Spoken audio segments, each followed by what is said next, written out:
రాకాలోకంకి స్వాగతం. ఈ కంటెంట్ మీకు నచ్చినట్టయితే లైక్ చేయండి, మీ బంధుమిత్రులకు షేర్ చేయండి. ఇప్పటివరకు సబ్స్క్రైబ్ చేసుకోకపోతే సబ్స్క్రైబ్ బటన్ నొక్కండి, అదేవిధంగా బెల్ ఐకాన్ని కూడా తప్పనిసరిగా నొక్కండి. మిత్రులారా, బంగ్లాదేశ్ కూడా నెమ్మదిగా మాల్దీవ్స్ బాట పడుతోంది. ఇన్నాళ్ళు భారతదేశం పట్ల వ్యతిరేక కామెంట్లు చేయటము, భారతదేశం మమ్మల్ని అణిచివేస్తోందని చెప్పడము, భారతదేశము మమ్మల్ని నొక్కేసే ప్రయత్నం చేస్తోందని చెప్పడము, ఈ రకంగా భారత వ్యతిరేక కమెంట్స్ తోటి రెచ్చిపోయినటువంటి బంగ్లాదేశ్ ఇప్పుడు నెమ్మదిగా ఇంకా లాభం లేదు, భారతదేశంతో చెలిమి చేయడం తప్ప వేరే మార్గం లేదని గుర్తించినట్టుగా కనిపిస్తోంది. సరిగ్గా ఇదే పద్ధతిలో మాల్దీవ్స్ కూడా చేసింది. మాల్దీవ్స్ మొట్టమొదట భారతదేశానికి వ్యతిరేకంగా చాలా స్టేట్మెంట్లు ఇచ్చింది. ఇండియా అవుట్ అంది. ఇండియాకు సంబంధించినటువంటి, భారతదేశానికి సంబంధించినటువంటి సైనిక అధికారులను వెళ్ళిపోమ్మంది.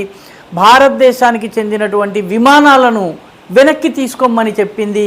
ఆ తరువాత కొద్ది రోజులకే తాగునీటికి కటకట ప్రారంభం కాగానే టిబెట్ నుంచి మంచినీళ్లు వచ్చే లోపల మాల్దీవ్స్లో ప్రజల గొంతులు ఎండిపోతున్నాయన్నది గుర్తించింది. అదేవిధంగా ఆసుపత్రిలో చికిత్స అత్యవసరమైనటువంటి మాల్దీవియన్ ప్రజలకు భారతదేశపు విమానాలు లేకపోతే చాలా ఇబ్బంది అన్నది గుర్తించింది. అంతేకాకుండా భారతదేశానికి సంబంధించిన టూరిస్ట్ గనక రాకపోతే మాల్దీవ్స్ యొక్క టూరిజం విభాగం కుప్పకూలిపోయే పరిస్థితి ఉందని గుర్తించింది.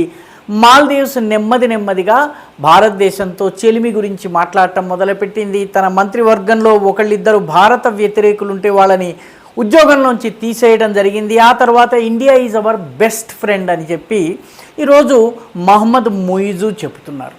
సరిగ్గా బంగ్లాదేశ్ కూడా ఇదే బాటలో ప్రయాణం చేస్తున్నట్టుగా కనిపిస్తోంది. షేక్ హసీనా వాజెద్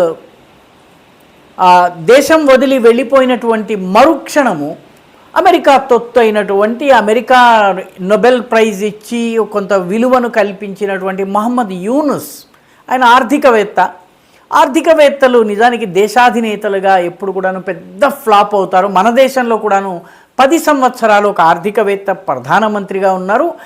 అత్యంత కరప్ట్ పీరియడ్, ఆర్థికంగా అత్యంత కష్టమైనటువంటి పీరియడ్ ఆయన పరిపాలనే. ఇప్పుడు బంగ్లాదేశ్లో ఉన్నటువంటి ఈ ఆర్థికవేత్త మహమ్మద్ యూనుస్ గారు బంగ్లాదేశ్కి సంబంధించినటువంటి సమస్యలకు ఆయన దగ్గర వేటికి జవాబులు లేవు, పరిష్కారాలు అంతకన్నా లేవు. ముందు భారతదేశ వ్యతిరేక కామెంట్లు చేసిన తర్వాత ఇప్పుడు గుర్తించినట్టుగా ఉన్నారు. భారతదేశంతో గనక చెలిమి చేయకపోతే లాభం లేదన్నటువంటి విషయాన్ని ఆయన గుర్తించినట్టుగా కనిపిస్తోంది. నెమ్మదిగా భారతదేశం మాకు చాలా ఆప్తమిత్రుడు, భారతదేశము మా ట్రస్టెడ్ ఫ్రెండ్ అని చెప్పి మహమ్మద్ యూనుస్ ఇప్పుడు మాట మారుస్తున్నారు. ఎందుకంటే భారతదేశం నుంచి విద్యుత్ సరఫరా జరగకపోయినట్టయితే బంగ్లాదేశ్లో విద్యుత్ కొరత వస్తుంది. భారతదేశంలోని విద్యుత్ కనుక రాకపోతే బంగ్లాదేశ్లో ఉన్నటువంటి గార్మెంట్ ఇండస్ట్రీ, బంగ్లాదేశ్కి విదేశీ ద్రవ్యాన్ని తీసుకొచ్చేటటువంటి మొత్తం ఇండస్ట్రీ కుప్పకూలిపోయే పరిస్థితి ఉంది. రెండవది, అసలు బంగ్లాదేశ్లో ఈరోజు కరెంటు వెలగాలన్నా కూడాను, అక్కడ ఉన్నటువంటి వాటర్ వర్క్స్ పనిచేయాలన్నా కూడాను విద్యుత్ మన దేశం నుంచి రావాలి. అదానీని ముందు విమర్శించారు, ఇప్పుడు అదానీ యొక్క అవసరం పెరిగింది. మొత్తం మీద భారతదేశంతో మా మోస్ట్ ట్రస్ట్ వర్ది, అందరికన్నా విశ్వాసయోగ్యుడైన నమ్మకస్తుడైనటువంటి మిత్రుడు ఎవరన్నా ఉంటే భారతదేశమే అని చెప్పి మహమ్మద్ యూనుస్ ఇప్పుడు మాట్లాడుతున్నారు. అంటే సరిగ్గా నెల రోజులు కూడా తిరగకుండానే మహమ్మద్ యూనుస్కి తత్వం బోధపడింది. భారతదేశము మా బెస్ట్ ఫ్రెండ్ అని అంటున్నారు. ఎందుకంటే దాదాపు 4600 కిలోమీటర్ల సరిహద్దు ఉంది బంగ్లాదేశ్కి.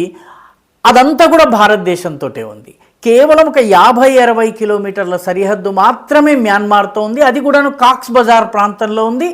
అక్కడి నుంచి వచ్చేటటువంటి రోహింగ్యాలు తప్ప మరేమీ రారు. కాబట్టి ఇప్పటికే రోహింగ్యా శరణార్థుల సంఖ్య బాగా పెరిగిపోయి కాక్స్ బజార్ కావచ్చును, చిటగాంగ్ కావచ్చును, ఈ ప్రాంతమంతా కూడాను అవ్యవస్థ పరిస్థితి ఉంది. కాబట్టి ఏం చేయాలో తెలియనటువంటి బంగ్లాదేశ్కి 4800 కిలోమీటర్ల సరిహద్దు ఉన్నటువంటి భారతదేశమే బెస్ట్ ఫ్రెండ్ లాగా కనిపిస్తోంది.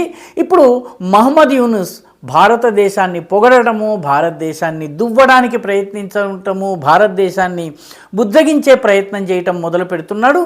యాంటీ ఇండియా వాదనల వల్ల మనకి రోజు గడవదన్నటువంటి విషయాన్ని ఆయన గుర్తిస్తున్నారు. ఎందుకంటే అన్సరుల్ బాంగ్లా, జమాతుల్ ఇస్లామీ వంటి సంస్థలు మతోన్మాదాన్ని రెచ్చగొట్టవచ్చును, మతం ఆధారంగా ప్రజల్ని తప్పుదోవ పట్టించవచ్చును, కానీ రోజువారీ అవసరాలు తీరాలన్నట్టయితే భారతదేశంతో దోస్తీ చెయ్యక వేరే మార్గం లేదని చెప్పి బంగ్లాదేశ్ గుర్తించింది. అందుకే మహమ్మద్ యూనుస్ స్వరం ఇప్పుడు మారింది. మహమ్మద్ యూనుస్ నెమ్మదిగా India is our most trust worthy friend, మేము బాగా నమ్మదగ్గ మిత్రుడు ఎవరన్నా ఉంటే అది భారతదేశం అని చెప్పి అనడం మొదలుపెట్టాడు. మాల్దీవ్స్కి ఇలాగే జ్ఞానోదయం జరిగింది. సరిగ్గా అదే పద్ధతిలో ఇప్పుడు బంగ్లాదేశ్కి కూడా జ్ఞానోదయం జరుగుతోంది. బంగ్లాదేశ్కి జ్ఞానోదయం జరగాలంటే బంగ్లాదేశ్లో ఉన్నటువంటి హిందూ మైనారిటీలు ఎవరైతే ఉన్నారో, బంగ్లాదేశ్లోని 64 జిల్లాల్లో 61 జిల్లాల్లో హిందువులు 2వ అతిపెద్ద కమ్యూనిటీ. హిందువులకు భద్రత కల్పించటము, రక్షణ కల్పించటము, వాళ్ళ హక్కులను కాపాడటము ఇవన్నీ చేయకపోయినట్లయితే భారతదేశంతో చెలిమి చేయటం కష్టం అన్నది మహమ్మద్ యూనుస్ గుర్తించడం చాలా అవసరం. ఎందుకంటే నమాజు సమయంలో కానీ, దర్గాల్లో ధూపు అంటే అగరవత్తులు వెలిగించే సమయంలో కానీ దుర్గా పూజ జరగడానికి వీల్లేదు అని చెప్పి బంగ్లాదేశ్ ప్రభుత్వం ఒక ఆదేశాన్ని జారీ చేసింది. అదే గనక చేయాల్సి వస్తే బంగ్లాదేశ్ మొత్తంలో దాదాపు 33,000కు పైబడి దుర్గా మండపాలు ఏవైతే ఉన్నాయో ఈ మంటపాల్లో పూజ ఆగిపోవలసి వస్తుంది. కాబట్టి ఇప్పుడు బంగ్లాదేశ్ ప్రభుత్వము భారతదేశంతో చెలిమి చేయాలన్నట్టయితే ఈ 33,000 పూజా మంటపాలు ఏవైతే ఉన్నాయో ఈ మంటపాల్లో ఉన్నటువంటి మైనారిటీ హిందువుల హక్కులను కాపాడవలసినటువంటి అవసరం ఉంది. లేకపోతే భారతదేశంతో చెలిమి జరిగేటటువంటి పరిస్థితి లేదు. మహమ్మద్ యూనుస్కి ఇప్పుడు తత్వం బోధపడుతోంది. నెమ్మదిగా ఆయన భారతదేశాన్ని యొక్క ఇంపార్టెన్స్ని, భారతదేశపు ప్రాధాన్యాన్ని గుర్తిస్తున్నారు. ఆయన భాష మారుతోంది, ఆయన ధ్యాస మారుతోంది. ఎందుకంటే ఈ రెండు గనక మారకపోయినట్లయితే బంగ్లాదేశ్ శ్వాస ఆగిపోయేటటువంటి ప్రమాదం ఉంది. ఈ వీడియో మీకు నచ్చినట్టయితే లైక్ చేయండి, షేర్ చేయండి, ఈ ఛానల్కు సబ్స్క్రైబ్ చేయండి. మీ అభిప్రాయాన్ని కమెంట్ల రూపంలో తప్పనిసరిగా పంపించండి.